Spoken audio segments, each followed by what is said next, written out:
نحمده ونصلي على رسوله الكريم أما بعد أعوذ بالله من الشيطان الرجيم بسم الله الرحمن الرحيم رب اشرح لي صدري ويسر لي أمري واحلل عقدة من لساني يفقهوا قولي رب زدني علما اللهم فقهنا في الدين اللهم إنا نسألك علما نافعا وعملا متقبلا ورزقا طيبا اللهم انفعنا بما علمتنا وعلمنا ما ينفعنا وزدنا علما۔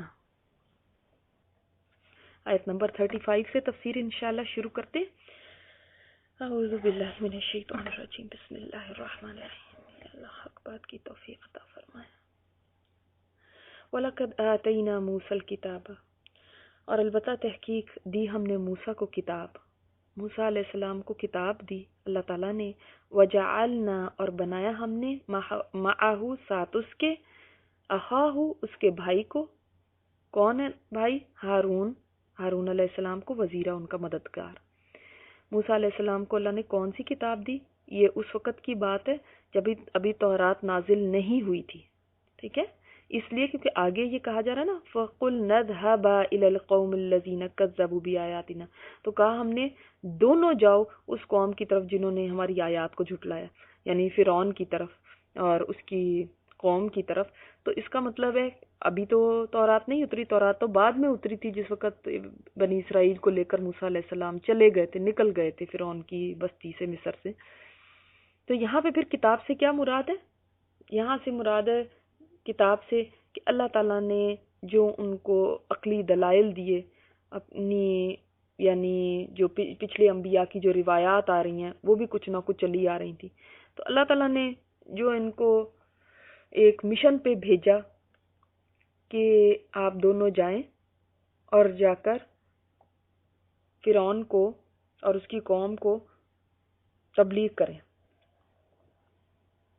اور وزیر بنایا تھا، دیکھیں ہارون علیہ السلام کو، یعنی موسیٰ علیہ السلام کا بوجھ اٹھانے والے، بوجھ بٹانے والے، ان کے مددگار کے طور پہ بھیجا تھا۔ تو مین جو تھے موسیٰ علیہ السلام ہی تھے۔ تو آپ کو پتہ ہے کہ پھر انہوں نے جس قوم کی طرف وہ بھیجے گئے تھے انہوں نے اللہ کی آیات کو جھٹلایا۔ فَدَمَّرْنَاهُمْ تَدْمِيرًا، تو اللہ ہلاک کر دیا ہم نے ان کو ہلاک کرنا۔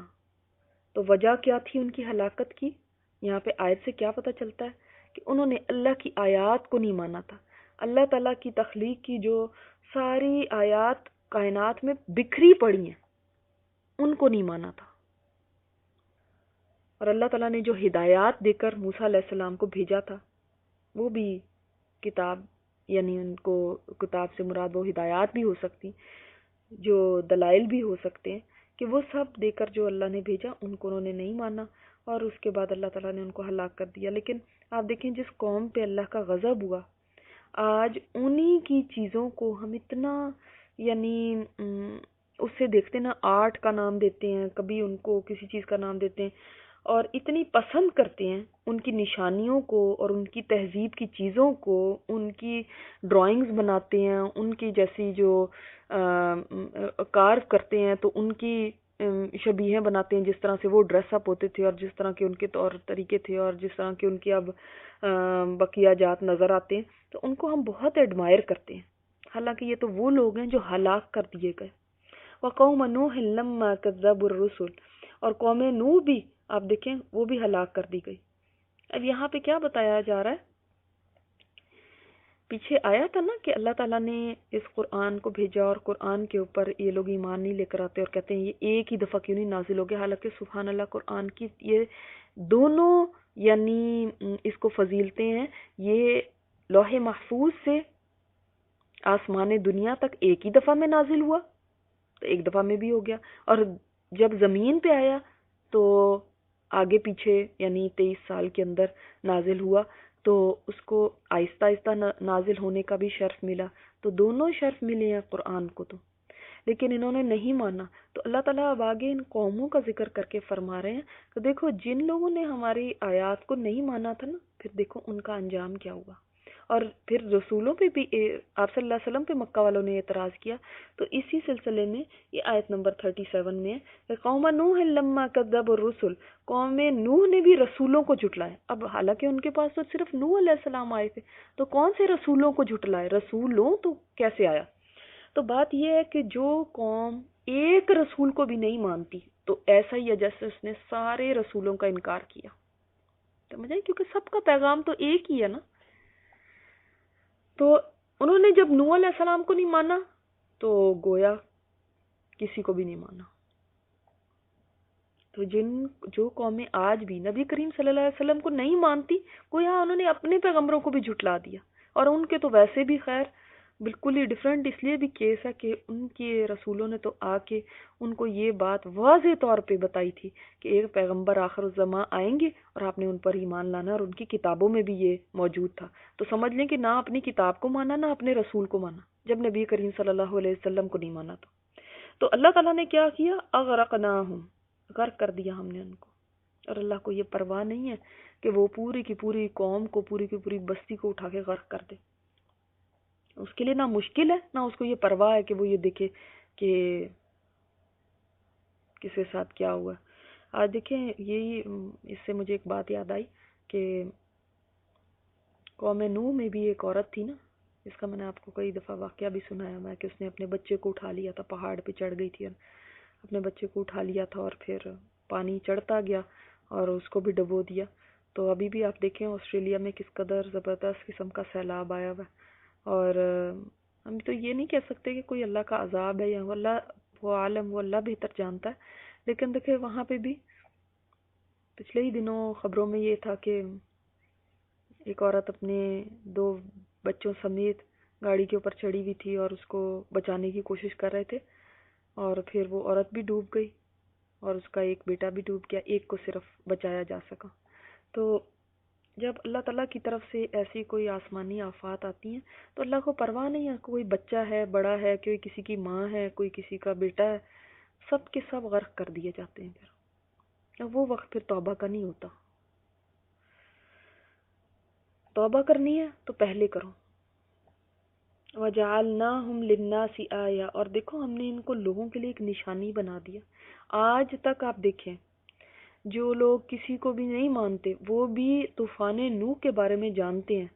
نوح آزار کہہ کے بچوں کو بھی اس کی سٹوری سنائی جاتی ہیں. تو یہ لوگ یعنی ہر ایک سکرپچر میں اس کے بارے میں ذکر آیا. کتنی بڑی نشانی بنایا. اگر کوئی عقل رکھنا چاہتا، عقل سے کام لینا چاہتا تو یہ اس سے بہت بڑی عبرت لے سکتا تھا. لیکن ہم ان سب چیزوں کو صرف یہ کہہ دیتے ہیں مدر نیچر اور اس طرح کی باتیں کہ بھئی ایسا بس طوفان آ گیا، دنیا میں یہ ہو گیا تھا، اس وجہ سے یہ ہوا. اور یہ نہیں دیکھتے کہ اس کے پیچھے کوئی ذات ہے، کوئی ہستی ہے، اور یہ کیوں اللہ تعالیٰ نے ان لوگوں کے ساتھ کیا، اس کی کوئی وجہ ہے. کیونکہ اللہ ظلم کرنے والا نہیں اپنے بندوں پر.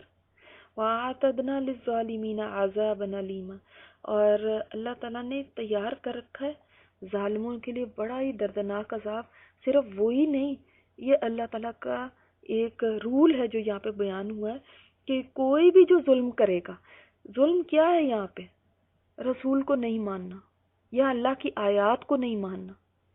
تو اس کے لیے عذاب ہے جو درد دینے والا عذاب ہے.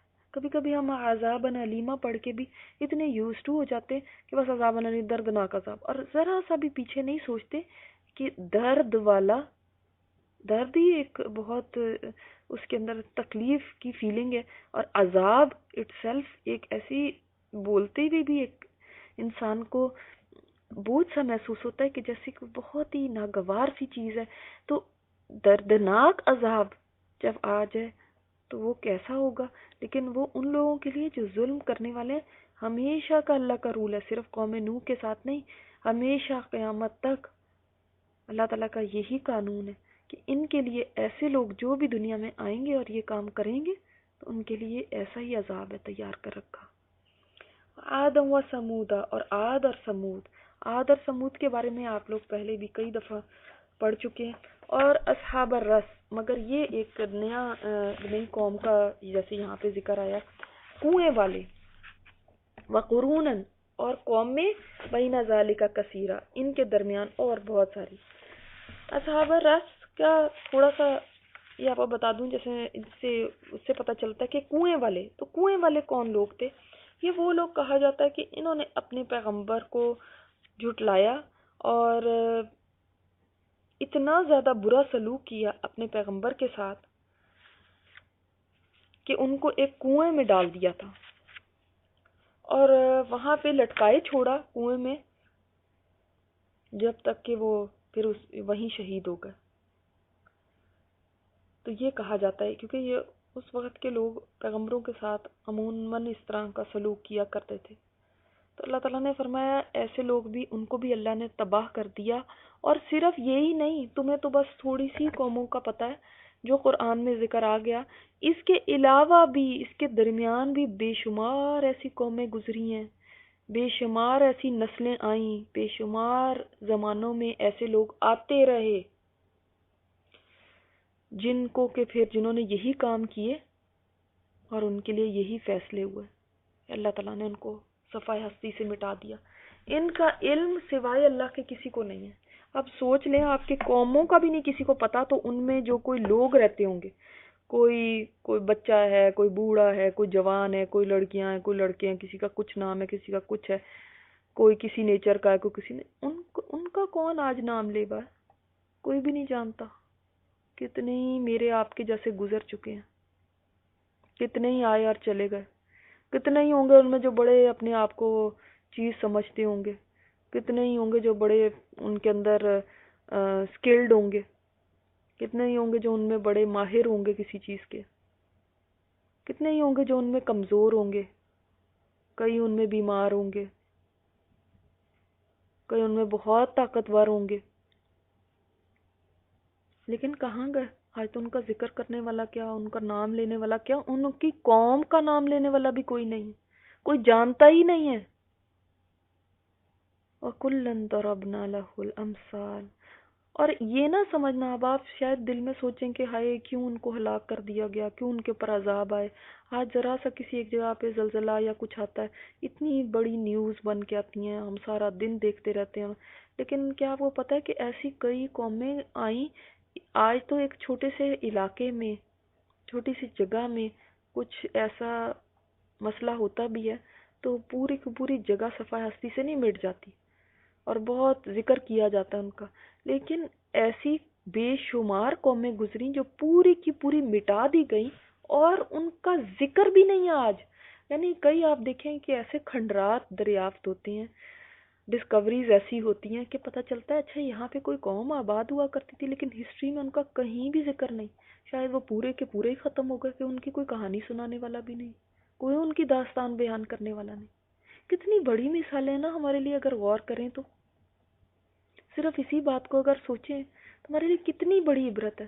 ایک دن میں اور آپ بھی جو ہے نا دنیا سے ایسے ختم ہو جائیں گے کہ جیسے کبھی آئے ہی نہیں تھے، ہمارا کوئی نام و نشان نہیں ہوگا، کوئی بھی نہیں جانتا ہوگا کہ یہ کوئی لڑکی تھی، یہ کوئی عورت تھی جو یہاں پیدا ہوئی اور یہاں پہ گئی اور یہاں پہ مری۔ قبریں بھی بوسیدہ ہو کے ختم ہو جاتی ہیں، تو پھر ہم آج کیا بنے ہوئے؟ بڑے بڑے تکبر کرنے والے آئے اور دیکھو کیسے چلے گا۔ تو ایسا نہ سمجھنا کہ اللہ نے ایسے ہی ان کو ختم کر دیا، ان کے سامنے ہم نے بڑی مثالیں بیان کی تھی، ان کو بڑا سمجھایا تھا، مثالیں دے دے کے ان کو بھی سمجھایا تھا۔ آج جیسے آپ کو سمجھایا جا رہا تھا تو ان کے لیے بھی بہت مثالیں بیان کی گئیں۔ وَكُلًّا تَبَّرْنَا تَتْبِيرًا، اور ہر ایک کو ہلاک کیا ہم نے ہلاک کرنا۔ اس کے بعد ان کا انجام پھر کیا ہوا؟ سن کے کسی نے نہیں دیا، سب پھر ختم ہو گئے، مٹ گئے۔ اور پھر ایک وہ بھی بستی تھی، وَلَقَدْ أَتَوْا عَلَى الْقَرْيَةِ الَّتِي أُمْطِرَتْ مَطَرَ السَّوْءِ، اور البتہ تحقیق وہ گزرتے ہیں اس بستی پر، کون؟ اہل مکہ۔ اہل مکہ ایسی بستی پہ گزرتے ہیں، کیسی بستی؟ وہ بستی التی امطرت مطر السوء، کہ جس کے اوپر برسائی گئی بری بارش۔ کون سی بارش تھی یہ؟ کچھ یاد ہے؟ پتھروں کی بارش جن پہ برسی تھی۔ اللہ تعالیٰ نے ان کا نام بھی لینا پسند نہیں کیا یہاں پہ، قوم لوط۔ افلم یکونوا یرونہا، کیا بھلا نہیں وہ دیکھتے اس کو؟ آج ہم بھی دیکھ سکتے ہیں، ہمیں بھی پتا ہے کہ ایسے ڈیڈ سی کی جگہ پہ وہاں پہ وہ بستی پانی کے اندر غرق ہوئی ہوئی ہے. بل کانوا لا یرجون نشورا، بلکہ وہ نہ تھے امید رکھتے جی اٹھنے کی. اور میں نے آپ کو بتایا تھا نا رجا کا معنی پارے کے شروع میں کہ امید اور خوف دونوں کے لیے آتا ہے. تو دوبارہ جی اٹھنے کا وہ ان کو کوئی خوف نہیں تھا. یعنی وہ ایسے کام کرتے تھے کہ ان کو اس چیز کا ڈر ہی نہیں تھا کہ انہوں نے دوبارہ اٹھنا ہے اور اللہ کو جواب دینا ہے. آخرت کا کوئی ان کو خوف نہیں تھا. مر کے جی اٹھنے کی کوئی ان کو امید نہیں تھی کہ کبھی ایسا ہو سکتا ہے. اور اس کا پتہ کہاں سے چلتا ہے کہ ان کو کوئی خوف نہیں تھا؟ کیسے پتہ چلتا ہے کہ ان کو آخرت کا خوف ہی نہیں تھا؟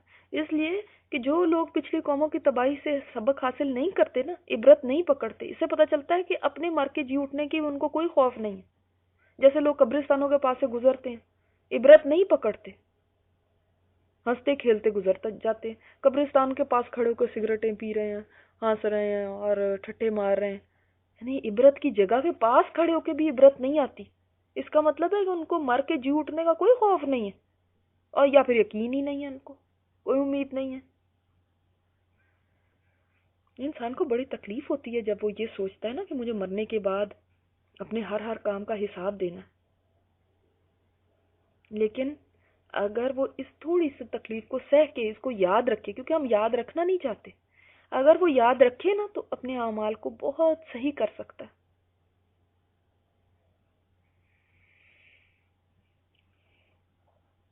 اور پھر ان قوموں کی بات یہاں تک اوور ہوئی. اس کے بعد آپ صلی اللہ علیہ وسلم کے پر بات آتی ہے، وَإِذَا رَأَوْكَ، اور جب وہ دیکھتے ہیں آپ کو یعنی نبی کریم صلی اللہ علیہ وسلم کو، ان يَتَّخِذُونَكَ إِلَّا هُزُوًا، نہیں وہ بناتے آپ کو مگر مذاق.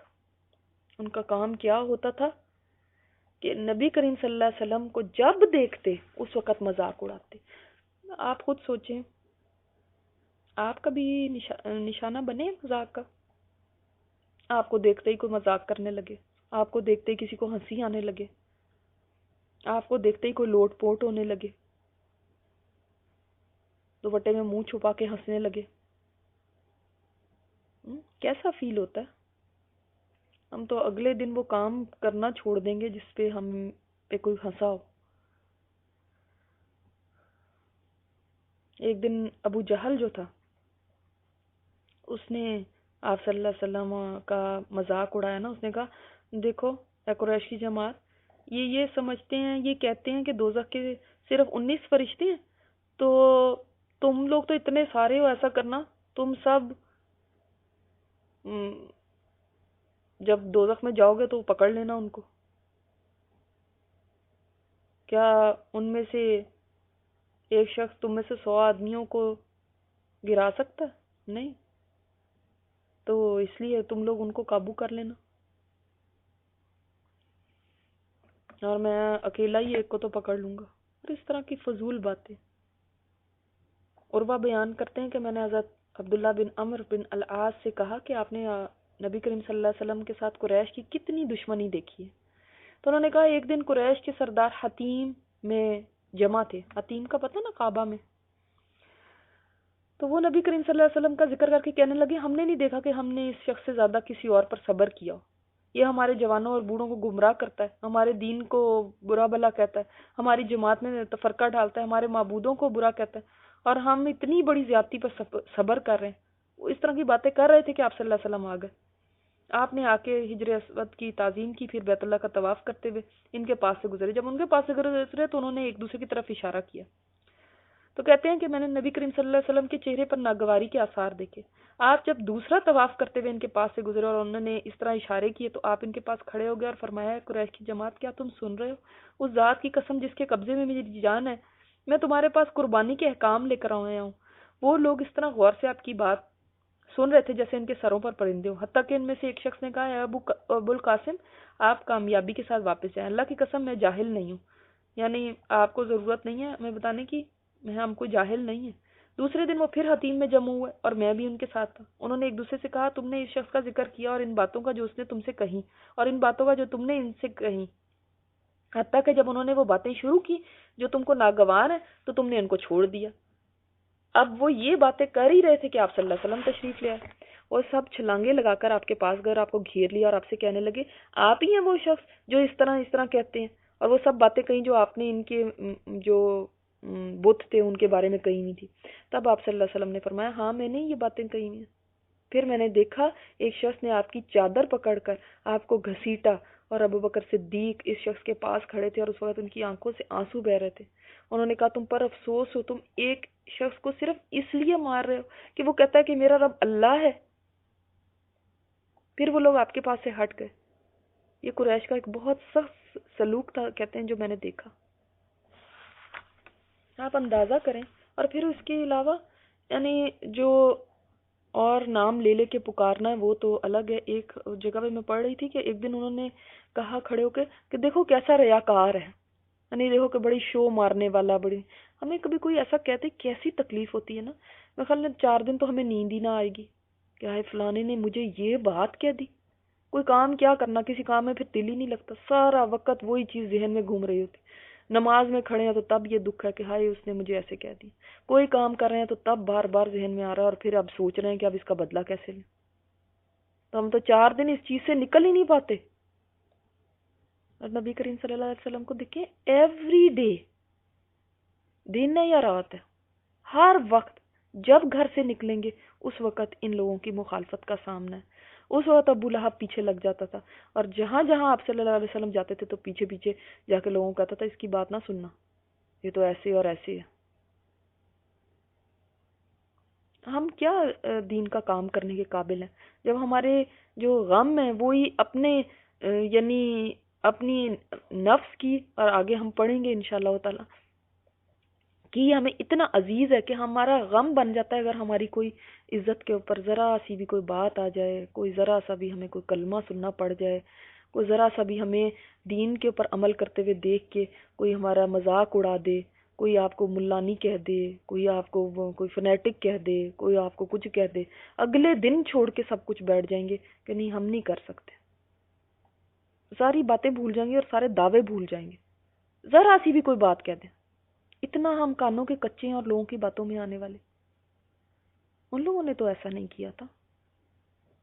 جب مان لیا اللہ کو اپنا رب تو اس پر قائم رہے تھے. ہم مانتے ہیں اور اس کے بعد ذرا سی کسی بات کے اوپر آ کے اور فوراً مکر جاتے ہیں اور دین کے اوپر عمل کرنا چھوڑ دیتے ہیں صرف کسی کی باتوں کی وجہ سے. تو پھر تو آپ کو بہکانا اور آپ کو راستے سے ہٹانا بہت ہی آسان ہے شیطان کے لیے. وہ کسی سے کوئی بات کسی کے ذہن میں ڈال دے گا، کسی سے کچھ کہلوا دے گا، کل کو آپ کی کلاس کے لیے کچھ کہلوا دے گا تو آپ پھر اس کو بھی چھوڑ کے بیٹھ جائیں گے کہ فلاں نے یہ مذاق اڑا دیا، فلاں نے یہ کہہ دیا، اب ہم نہیں کرتے.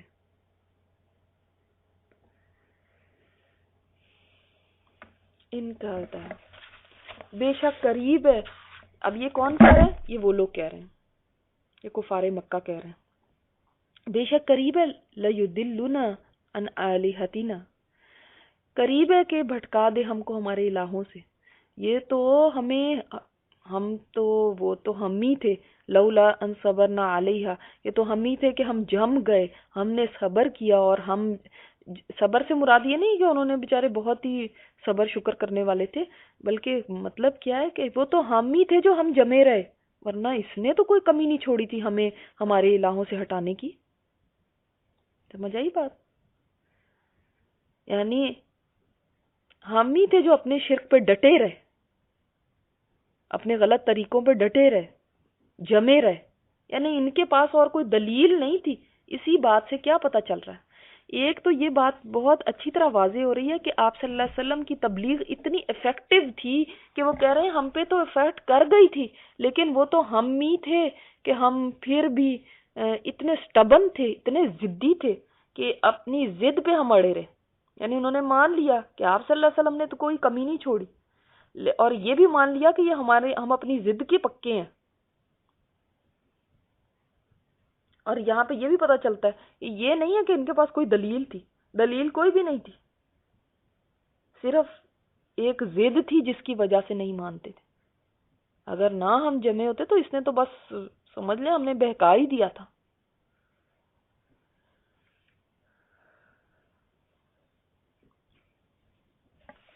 وَسَوْفَ يَعْلَمُونَ حِينَ يَرَوْنَ الْعَذَابَ مَنْ أَضَلُّ سَبِيلًا، اور اللہ تعالیٰ فرماتے ہیں یہاں سے آگے اللہ تعالیٰ کی بات ہے کہ ان قریب وہ جان لیں گے جس وقت وہ دیکھیں گے نا عذاب کو کہ کون زیادہ بھٹکا ہوا تھا راستے کے اعتبار سے۔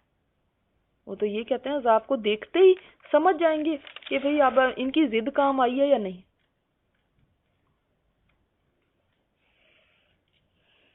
کیونکہ وہ نبی کریم صلی اللہ علیہ وسلم کو کہتے تھے کہ یہ بھٹکا ہوا ہے، یہ ہے جو راستے سے ہٹ گیا، یہ ہے جس نے اپنے دین کو چھوڑ دیا، یہ ہے جو بہک گیا۔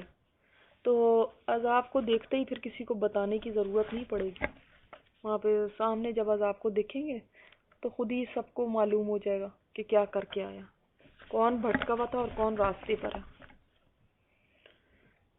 سبحانک اللہم و بحمدک نشہد ان لا الہ الا انت نستغفرک و نتوب الیک۔